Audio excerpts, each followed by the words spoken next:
Саламатсыздар урматтуу достор, бүгүн дагы бир аңгеме айтып берсем деп турам.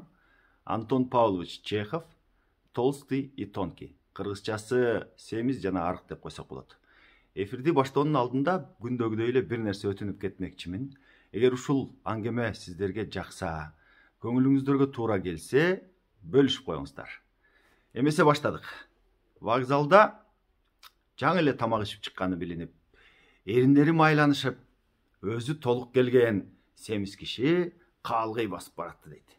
Бир убакта анын алдынан кур куйган, азыр эле вагондон түшкөн, бою узун, колуна чамадан көтөргөн, бул жак колдагы бирдемелерди жүк бүгүн артынып алган, артында аялын эстип алган, баласы кошо жүргөн баягы бир адам басып келатты дейт. Бир убакта баягы семиз, баягы узун кур куйган немени таанып калып: "Эй, Порфирий! Кандайсың, эй, досум?" деп баягыны көздөй жөнөдү дейт. Бир убакта баягы кур куйган Порфирий ал да таанып калып: "Мишаня! Ойбой, кандайсың? Сени көрбөй калганыма канча жыл болду я?" деп экөө бири-бири менен кучакташып, өбүшүп, көрүшүп калды дейт. Бир убакта: "Кандайсың анан? Бала кезди баягы билесиңби я? Кандай сонун күндөр өттү эле" деп бири-бири менен баягы бала кезин эскеришип сүйлөшүп калды дейт. Бир убакта: "Канандан, Порфирий, кантип атасың? Каякта жашап атасың?" десе: "Мына мен үй бүлөлүү болгом. Бул болсо келинчегим, музыкадан сабак берет. Бул болсо балам, 3 класста гимназияда окуйт" десе: "Айтчы, каякта иштеп атасың? Эмне кылып атасың? Эмне тиричилик кылып атасың?" десе: мен азыр колледжский асессормун. Айлыгым кичинекей, бирок ага деле мейли дейм. Өзүм портсигарларды жасайм, жанагы тамек салгыч. Ошолорду жасайм. Анан ар бирин 1 рубльден сатам. Ошентип акырында бири-бирине жеткиришип, ушинтип жашап атабыз. Бул жака дагы которулуп бир жумуштар менен келдим. Ушул өзүмдүн службамда начальник болуп бул жака которулуп келдим.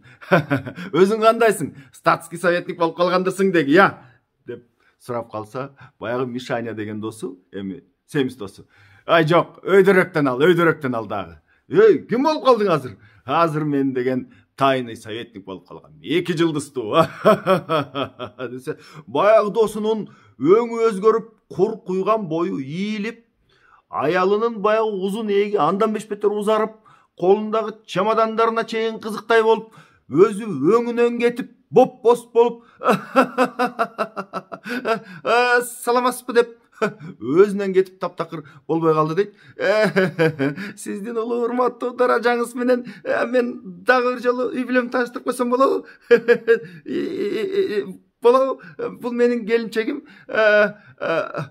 Өзү музыкадан сабак берет. Абдан мындай жакшы жүргөн лютерянка. Ал эми менин балам 3 класста гимназияда окуйт. Улуу урматтуу сиздин даражаңызга" деп баягы досуна көрүнгөн, оозуна келген сөздү сүйлөп, өзүнөн кетип калды дейт. "Эй, Порфирий, ой койчай ушундай официозуңду.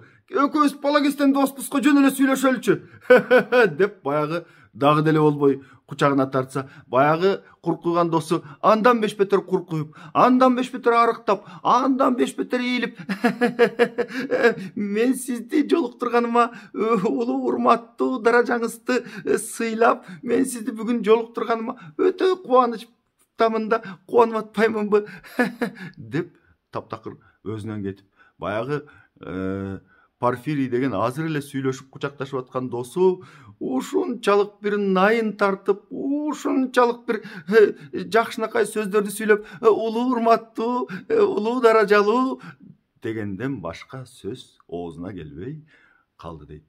Бир убакта баягы семиз досу ушунчалык кызыктай болуп, ушунчалык өзүн жаман сезип: "Мейли эми, жакшы кал, көрүшкөнчө" деп колун сунса, анын да колунун баарысын кармай албай, 3 манжасын араң кармап: "Жакшы барыңыз, улуу даражалуу Мишаня, саламатта барыңыз" деп баягы аялы дагы кылтырап, өзү дагы калтырап, баласы дагы бирдеме болуп, атасынын этегине кирип, ушинтип өстөрү: "Жакшы барыңыз, жакшы туруңуз, аманчылыгыңызды тилейбиз" деген бойдон узатып калды дейт.